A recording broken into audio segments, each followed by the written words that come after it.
A gente vai usar agora algumas ideias de cálculo diferencial para fazer uma aplicação de parametrização de curvas, que é calcular o comprimento de curvas parametrizadas.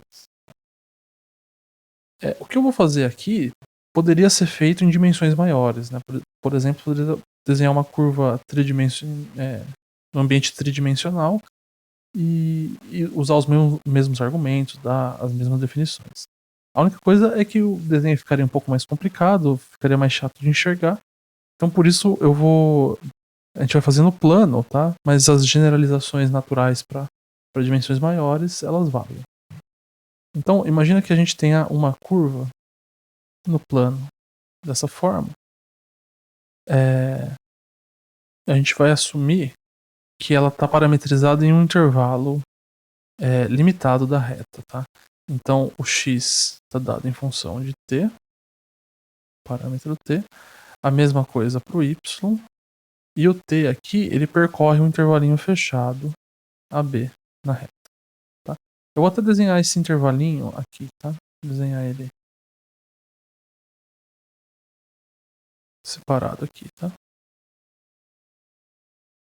Então, né? A e B. E só pra gente fixar, né? A gente não se perder, vamos supor que a curva está sendo parametrizada assim, tá? Então o ponto sai daqui e chega lá. Deixa eu indicar isso aqui assim. Bom, eu vou introduzir aqui o vetor posição, né? Vamos chamar assim de R de t, o vetor que dá as posições no ponto, no instante t, a posição x de t e y de t. Ou seja, né, o que seria esse vetor? Esse vetor é assim, né? Digamos que aqui você está com um certo t fixado. Aí a partícula está nesse instante t, está passando por esse ponto. O vetor posição é esse vetorzinho aqui. Vou fazer ele de outra cor aqui. Seria esse vetorzinho aqui que marca a posição da partícula no instante t, certo? Bom, qual que é a ideia para a gente calcular o comprimento dessa curva? A ideia é a gente fazer por aproximação. Tá? Então, eu quero calcular o comprimento da curva. O que eu vou fazer? Eu vou pegar esse intervalo e vou particionar ele em um número finito de tempo. Tá? Então, eu vou limpar o desenho aqui para a gente fazer essa partição. Então vai ficar assim, ó. Eu começo com esse ponto, esse aqui é o meu T0. Aí eu vou aqui T1, T2, até um certo Tn aqui, que é o B. Tá? E aí eu vou marcando os vetores posição nesse T1, no T2, até o Tn. Né? Então, por exemplo, no T0 eu estou aqui em cima, já está marcado. Digamos que no T1 ele esteja aqui, né, a partícula. No T2 ela esteja aqui. E por aí vai, até o Tn, que é o B. Né? Digamos que a partícula passa por termina aqui, certo? Aí qual que é a ideia? A ideia é você fazer o seguinte, ó. Aqui você vai ter um vetor posição associado ao tempo T1, certo? E, por exemplo, ao tempo T2 você vai ter esse vetor posição.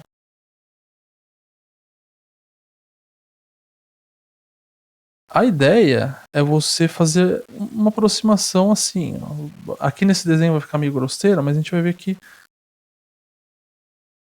o processo em si faz sentido, né?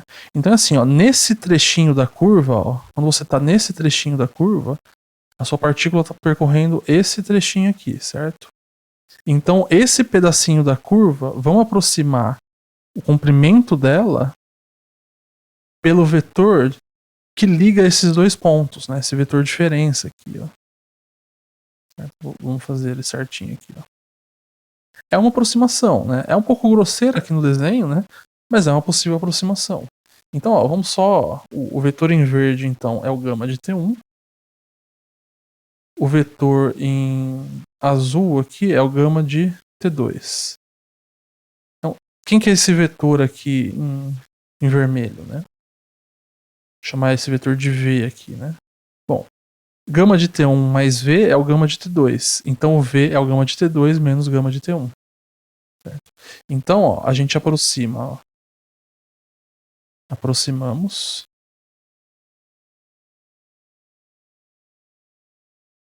O comprimento.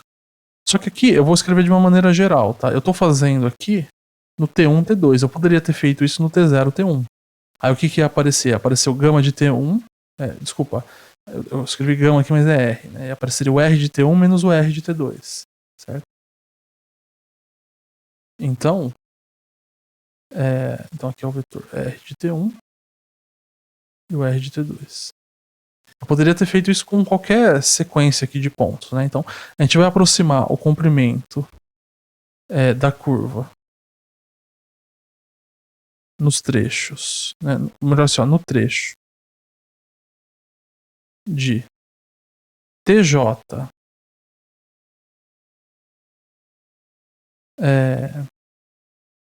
até o vamos colocar assim, ó, TJ menos 1 até TJ, tá? Então entenda isso, né?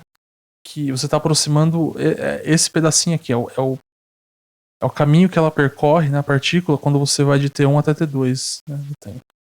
Então aproximamos, né, vou colocar assim, ó, então pelo tamanho desse vetor, né? Então a norma do vetor é esse vetor de diferença. Então aqui ficava gama de T2 menos gama de T1. No caso geral é o gama no ponto final, ou melhor, R, né? Eu tô falando gama, mas é R de TJ menos R de TJ menos 1. Vamos só recordar, né, o que é a norma de um vetor, né? Seria o comprimento dele, né, que é dada da seguinte forma, né? Se você tem um vetor no plano V de coordenadas AB, a sua norma, o seu comprimento é raiz quadrada de A ao quadrado mais B ao quadrado. Certo? Então você vai pegar esse vetor, fazer a diferença e calcular o tamanho deles. Então vamos ver como que nesse trechinho fica, né?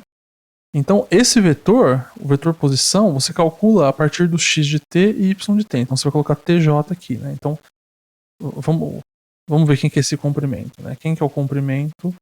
R de tj menos o R de tj menos 1. Isso aqui é o comprimento do vetor. Então R de tj é o vetor x de tj menos, desculpa, vou fazer por partes aqui, y de tj. Então é esse vetorzinho aqui. Menos, quem que é o vetor R de tj menos 1? É o x de tj menos 1, y de tj menos 1. Certo? Aí como que você faz a diferença de vetores, né? A diferença de vetores você subtrai coordenada a coordenada, então vai ficar o seguinte vetor. X de tj menos x de tj menos 1, vírgula, aí a segunda coordenada você trata de maneira similar. Então esse é o comprimento, né, do vetor R de tj menos R de tj menos 1. Mas o que é isso daqui? Então vai ser a raiz quadrada da primeira coordenada ao quadrado.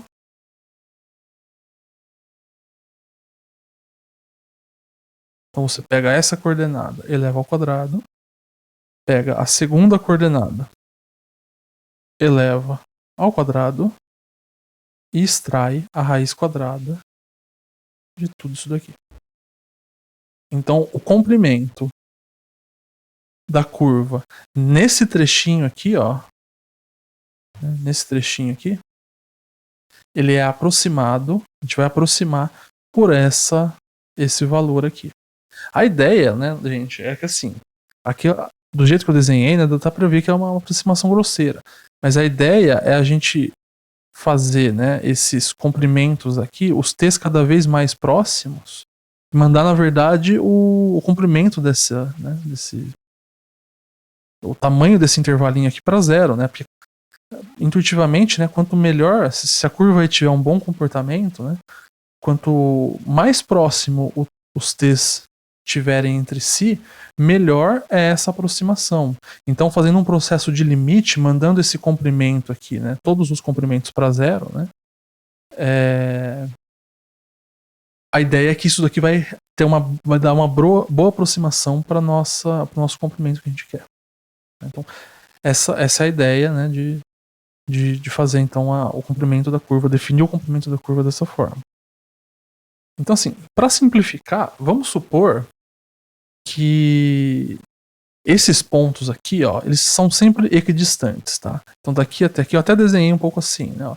Então eu vou pegar isso aqui, vai ser um ΔT, aqui vai ser um ΔT, por aí vai. Tá? Então a ideia é a gente fazer o ΔT tender a zero e essas aproximações aqui, quando você somar, né, em cada trechinho, a ideia é que isso aproxime o comprimento da curva. Né? Então a ideia, né? A ideia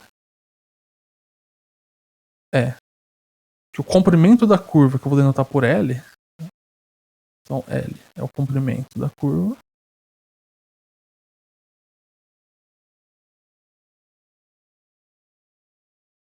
ele é aproximado, agora quando eu faço, né, a soma desses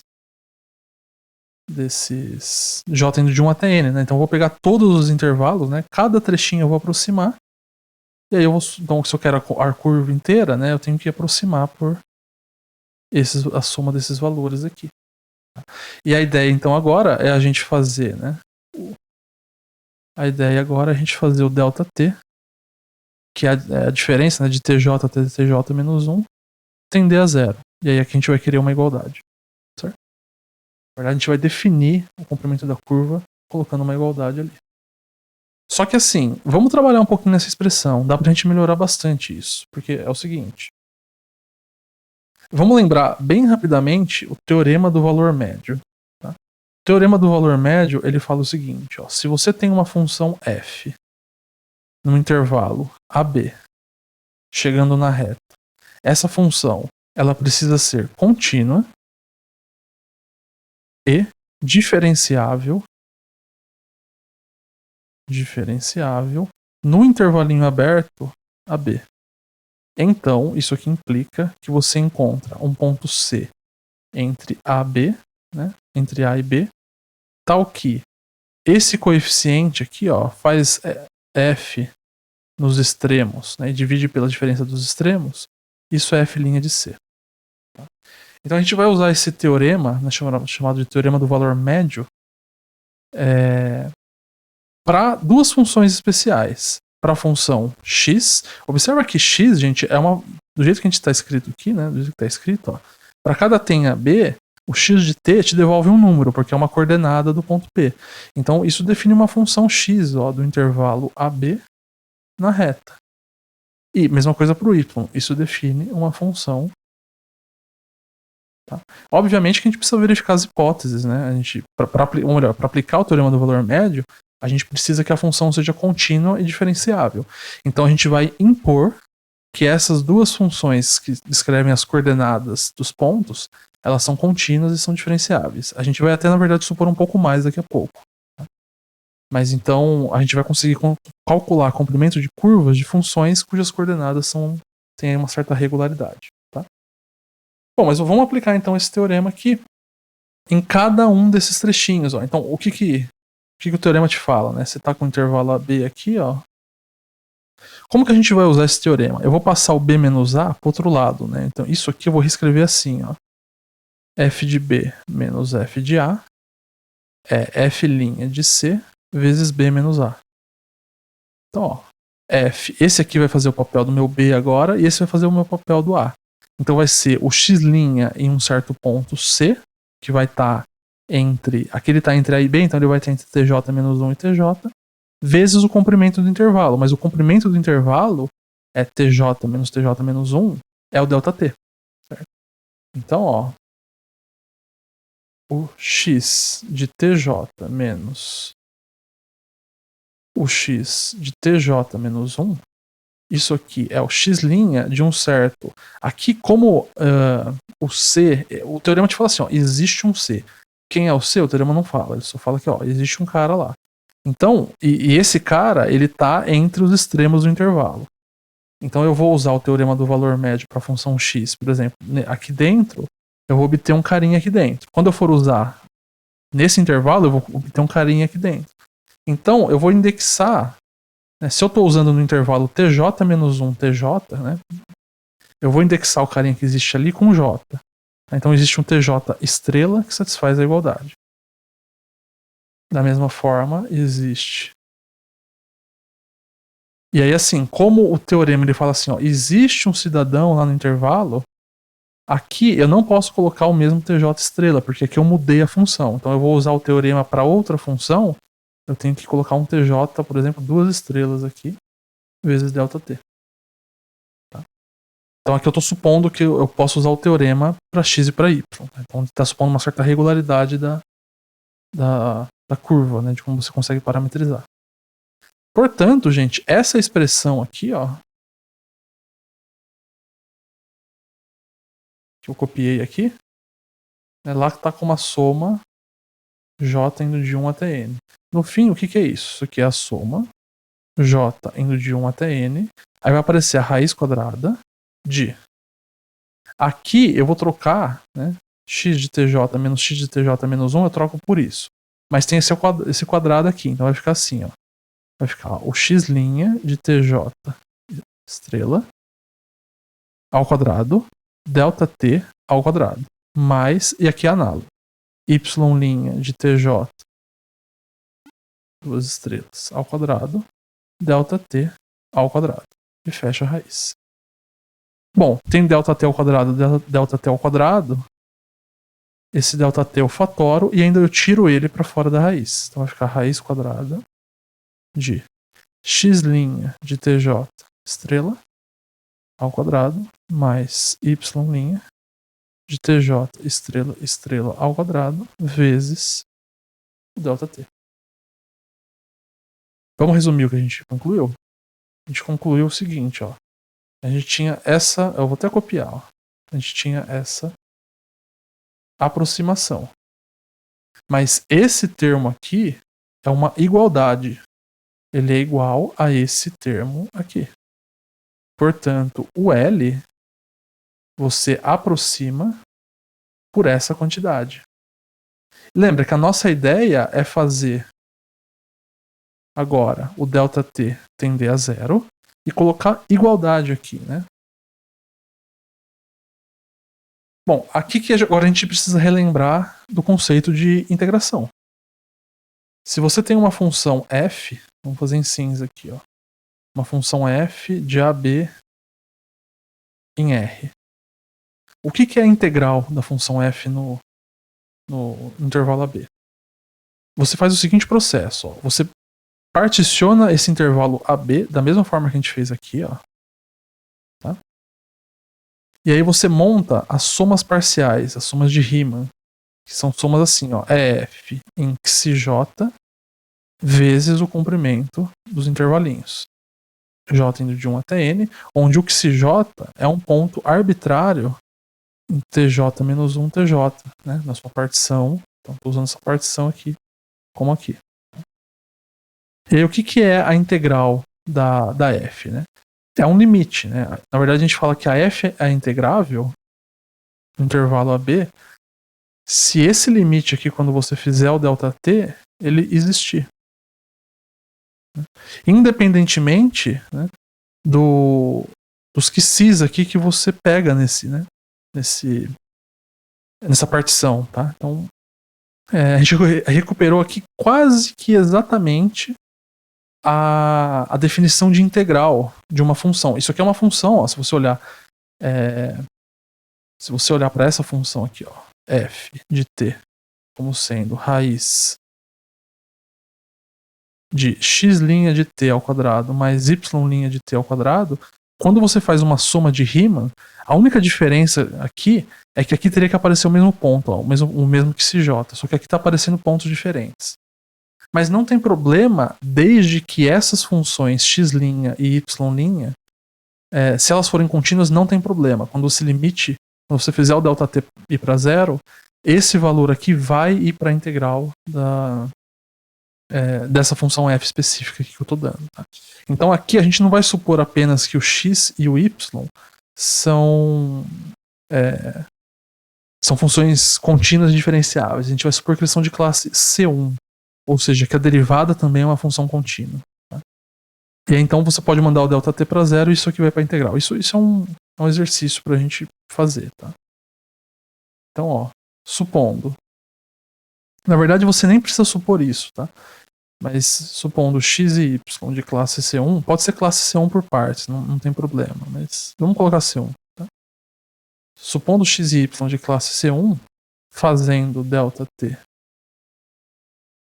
ir para 0, a gente obtém o seguinte, que o L, agora a gente define como sendo a integral dessa função aqui. Né? Essa função que eu escrevi aqui, ó. X' de t ao quadrado mais y' de t ao quadrado dt. Então, esse é o comprimento de uma curva parametrizada por x de t e y de t, desde que tenha uma certa regularidade, né? Pelo menos C1 ou C1 por partes aí da sua curva. Tá?